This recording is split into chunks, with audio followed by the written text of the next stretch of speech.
Hello everyone and welcome back to the channel. Today we're discussing Color Me True. It's the latest film in the first features film series. Yes, if you've been following that series, you know it's given us a lot of good movies, interesting movies for the most part to talk about. And the idea behind this project, for those who don't know, is that two people, Dr. Olakore and Steve Lucas, came together to set up a new body that gives first-time directors an opportunity to make their films while being handheld from start to finish. Good initiative. And like I said, a couple of good projects have come out of this. And this one is directed and written by Toluwale Obayo Sibe. Good stuff. The movie follows Sylvia Philips, a popular face. Everyone loves her. She used to be a beauty queen, and now she's in love with Miles. They are in a relationship. And things change when Miles proposes to her in front of the whole world. And what should have been a good day of joy turns complicated when something pops on screen conveniently, saying Sylvia Philips exposed. Turns out that Sylvia is a made-up identity and that her real name is Evie, and not just that.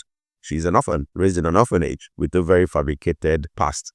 I'm going to digress here and say I did not see the big deal with this, but I mean, it's a movie and there has to be conflict. So here you go. So Miles lashes out. He's like, I don't know you. Why would you do this to me? I don't know you. I don't love you. And then he storms out, leaving her disgraced on the floor, broken, crying for the whole world. She's saved by her manager, Adolphus, played by Bucci Franklin. Adolphus is there to prop her up, to make her not feel as bad as she currently does. But yeah, I guess it's as good as mine that it doesn't really work out that well. Then he brings in a estranged sister from the orphanage, Ruth. You could tell from the way they met and interacted that these two have unresolved issues. And Sylvia isn't so welcoming. Ruth is heartbroken that, you know what, I'm done. Then left.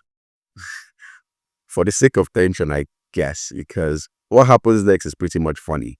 The same Sylvia, or Evie as the case may be, we're going to use both names interchangeably, picks her things and says, you know what, I'm going to the orphanage to see my sister, and then just tries to insert herself back into everyone's life without permission. And we're like, ugh. And there's a character, the Auntie Mary, who's like, you left us for 15 years. What's he reply just like that? It's funny. Well, long story short, Sylvia makes up with Ruth. Ruth is forgiving. Ruth is mature. Sylvia too is mature, at least to give us some of the highlight, standout acting scenes of the entire movie. In the way they interact, in their silences, in their pauses, in the way they talk. They gather themselves to talk. It's pretty much refreshing to see how easy it is spending time within their circle. Sylvia more or less pauses her life outside to retrace her step and reclaim her identity, which is a very recurring theme in this movie. Identity, the concept of identity, the difference between who you are and who you want to be, or more or less where you're coming from and where you want to go.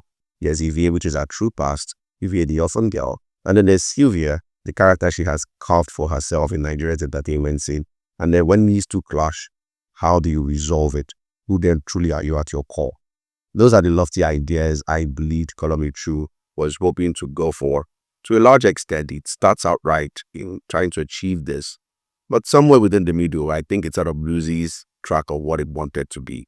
You think that Sylvia's return to the orphanage was going to be the thing that sets her on course to fully claiming identity that she had been left off and properly merging it with who she is. And that's what it's going for, but it doesn't quite hit the mark. By the time we are at the end where a couple of revelations are made, you could just feel that something is missing. So it turns out that the person who broke the news out, who sold her out, was actually her manager who cares for her. He is so in love with her, he's obsessed with her, and then thought that the right way to win her was to publicly disgrace her, so that she's crushed and then falls into his arms, which happens. But then also conveniently, there's so much convenience in this film. Conveniently, she falls into his hand at the right time. Just as she's falling into his arms, that's the same time she's conveniently picking up his phone and see text messages from not other than the truth seeker. I think that was the username from the person who leaked the original truth that exposed her to the world. It's a series of conveniences. I was able to turn a blind eye, which more or less I fully don't have a problem with. It's just like I said, it doesn't fully come together. By the time we're at this point where Sylvia knows that, okay, Adolphus, our manager, is truly not in her corner, and that she's left with none other than her family, which she had discarded initially, it doesn't succeed in fully bringing things full circle. So it relies a lot on you using your head as somebody who has a proper head on their neck to add the dots, which shouldn't be, because a lot of people who watch films don't have a proper head on their neck. while not spelled out one for one, it, like I said, just doesn't work. It feels that there's some things missing because this film forgot itself, got so lost in the drama at the orphanage. I love the drama at the orphanage, like the one with the young girl who her mom had left and moved on with her life. We love those dramas. While they mirror, you see a lot of times how the movie is trying to mirror that girl's, I think her name is Buma, the character's name, Buma, and her other foster sister. I think I say it's trying to mirror what Ruth and Sylvia EVA had, So in times like that, you see the movie is tried. You can see the idea and what it was to go for, but it doesn't do a good job laying it well, that it just feels like bread and water. But for the most part, I like the film. Like I said, the films in the First Features Project series are refreshing. That is one of the things I like about it, and this is no exception. It is refreshing in its concept, in its execution. And I also think it would be a bit folly to expect complete perfection from someone's first-time project. Yes.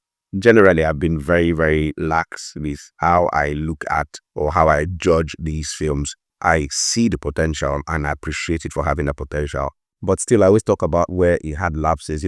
It's a learning curve for all of us, and so that the next project is always better than the first one, which is the hope. And so I am rooting for the writer-director on this project because I know that next one will definitely be better than this one. And once again, I'm applauding everybody at the First Features Project team. They are doing a good job over there, and kudos to them. If you watch all the films in that series and you have a favorite, let me know in the comments. What do you think about Color Me Through if you've seen it? It's streaming on Prime Video, so I think you should check it out. You would like it, especially if you liked any of the other ones that is done.